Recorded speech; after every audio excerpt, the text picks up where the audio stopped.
Hey folks, Nick here from Another BookTube channel. Today I will be reviewing The Eyes of the Dragon by Stephen King. I usually try to script out these reviews so that I'm not wasting time, but I just finished this. I don't have a lot of time today, so I'm just going to do a little bit of a ramble. I read this book for the first time a long time ago. I didn't really remember it at all. I remember enjoying it. I was probably early teens, I would say, when I read this. So good amount of time has passed, but I didn't remember anything about it. So this was basically a first time reading again as a mature adult. And I didn't really love it. This was pretty meh. If you're not familiar with it, this is not a Stephen King horror novel. This is one of his fantasy books. It takes place in the kingdom of Delane, where Prince, what's his name? Prince Peter is set to take over the throne from his father, King Roland, who is old and probably on his way out soon. Peter is beloved across the kingdom. He's very noble and handsome and treats everybody with fairness and kindness. So everybody really likes him. He's got a younger brother, Thomas, who is like not terrible, but he's just kind of like, he's the second kid, and he's not Peter, he gets overlooked all the time by everyone, including the king. So he's just kind of there. Nobody pays a lot of attention to him. But there is a evil dark magician that is like the primary advisor for the king, named Flag, which if you're a Stephen King regular, the names, Roland and Flag should all be kind of, sounding familiar to you. And Flag is very, very ancient and old, and he's got a lot of sinister plans, and he wants to try to basically destroy the kingdom.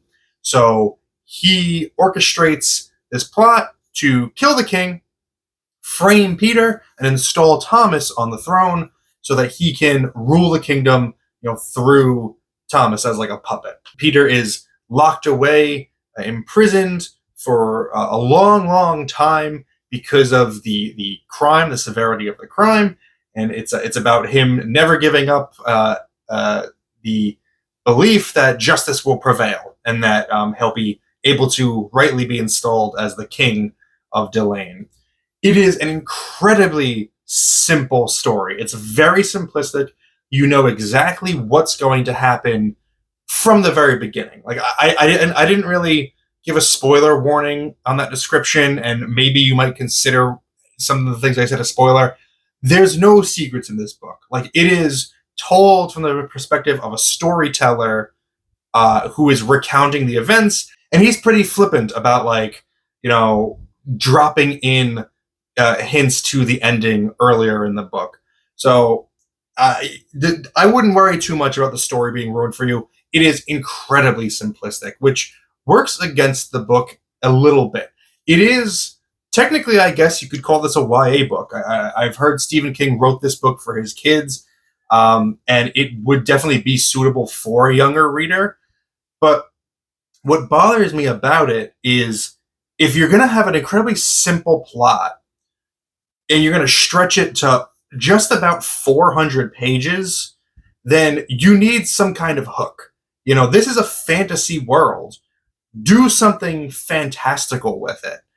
But there's really nothing in here. There is a dragon briefly in the very beginning for a couple pages, and then its mounted head becomes an important plot point in the future. But there's no more dragons that show up.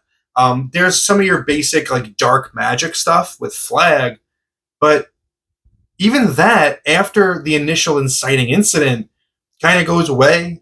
There's just no hook. There's nothing here that's whimsical or exciting. He doesn't play with the fantasy world enough. It just feels like a medieval world. And again, the characters aren't strong enough for it to just survive on the strength of them. What they're doing is very telegraphed. There's multiple points throughout this book where he's writing to set up what's going on, and then he'll open the next chapter by being like, by now you've probably guessed what's going to happen next, and you're right. And it's like, oh, well, like, so then there's no surprise, there's no real intrigue. You're able to follow it really simply from beginning to end, and to predict the next moves with very little variation. So I just found myself kind of bored by it, because if I know what's going to happen next, then the characters are pretty one dimensional. What is the point here? Like, what are we doing? Where's the magic? Where's the fantasy? What are we doing here? So Stephen King, I love his horror. His fantasy is very hit and miss for me. The Dark Tower series, I am like down the middle on. There were some books in that series I really liked. There were some that I hated. And overall, I've read it like 3 times. And despite that, I'm still just like trying to like, is this good? Like, is this really good? I don't know. He's not my favorite fantasy writer. He's not the best fantasy writer in my opinion. And I think this is just another example of that. It's perfectly serviceable. It's fine. But you're Stephen King. You're a great storyteller. Give us a great story. Don't just give us a fine one. So yeah, I think I'll wrap up there. My arbitrary and subjective grade for The Eyes of the Dragon by Stephen King is 5 out of 10. Do with that what you will. If you've read this book, let me know your thoughts about it in the comments below. Thank you for spending some time with me today. But now, it's time to get back to reading.